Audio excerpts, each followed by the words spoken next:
কেউ দাদার অনুগামী হয়েছিল, কেউ নৌকায় পা দিয়ে দিয়েছিল, কেউ পূর্ব মেদিনীপুরে ছিল, কেউ পানাগড়ে ছিল, যে এই দলটা আর থাকবে না, দলটা চলে যাচ্ছে। এই দিদি ভাইরা ছিল বলে দলটাকে ক্ষমতায় রেখেছে। সম্মান দেবেন সেই মহিলাদেরকে যারা এই তৃণমূল কংগ্রেসটাকে দিনের পর দিন করছে। তারা ঘরের সংসার, স্বামী সমস্ত সামলে যে তৃণমূল কংগ্রেসটা করছে, তাদেরকে সেলুট জানাবেন এবং তাদের সাথে তাদেরকে অসম্মানিত করার কেউ চেষ্টা করবেন না। আরজিকর কাণ্ড থেকে কসবা কাণ্ড, বারে বারে এ রাজ্যের নারীদের সম্মানহানির ঘটনায় নাম জড়িয়েছে তৃণমূল নেতাকর্মীদের। এবার সেই আবহে মহিলাদের সম্মান রক্ষা নিয়ে দলের কর্মীদের কড়া বার্তা দিলেন তৃণমূলের বাঁকুড়া জেলা সভাপতি তারাশঙ্কর রায়।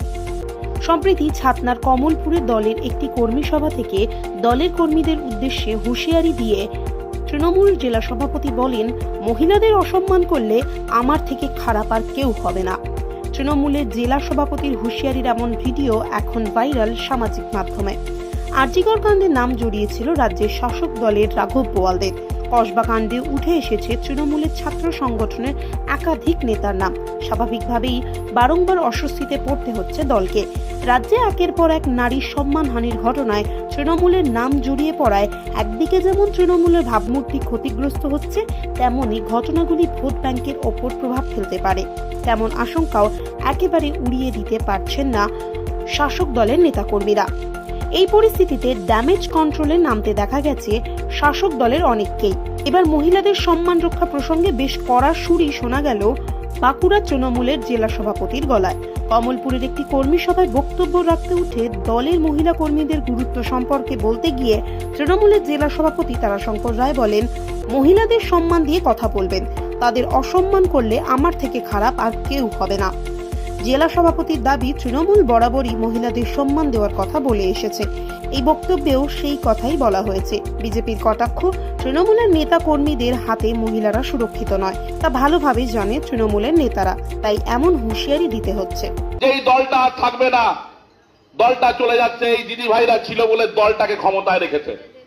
সম্মান দেবেন সেই মহিলাদেরকে যারা এই তৃণমূল কংগ্রেসটাকে দিনের পর দিন করছে।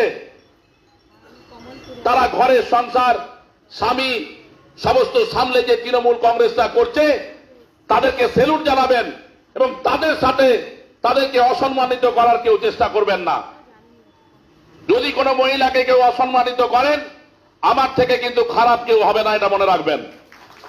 সবসময় বলে আসছে মহিলাদের সম্মানের কথা। মা, দিদি, বাড়িতে সকলের আছে, প্রত্যেককে সম্মান দিতে হবে। সবাই আমাদের মহিলাদের সম্মান দিয়ে আসতে হবে।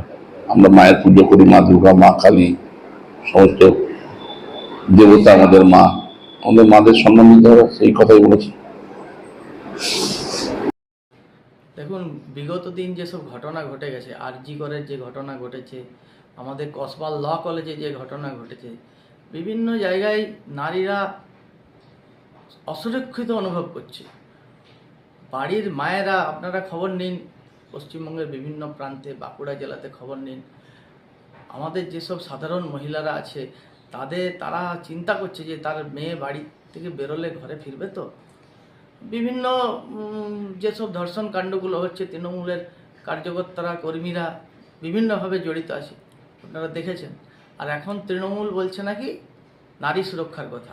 তৃণমূল আবার নারী সুরক্ষা, মানে ওনারা নিজেরাই জানেন যে আমাদের কার্যকর্তার হাতে নারীরা সুরক্ষিত নন, তাই উনি বার্তা দিচ্ছেন। তো মানুষ বুঝে গেছে 2026-এ এই নারীরাই ওদের জবাব দেবে। সে 2026-এ তৃণমূল সরকারকে পতন ঘটিয়ে ভারতীয় জনতা পার্টি পদ্মফুলকে আনবে এবং সুশাসন আনবে।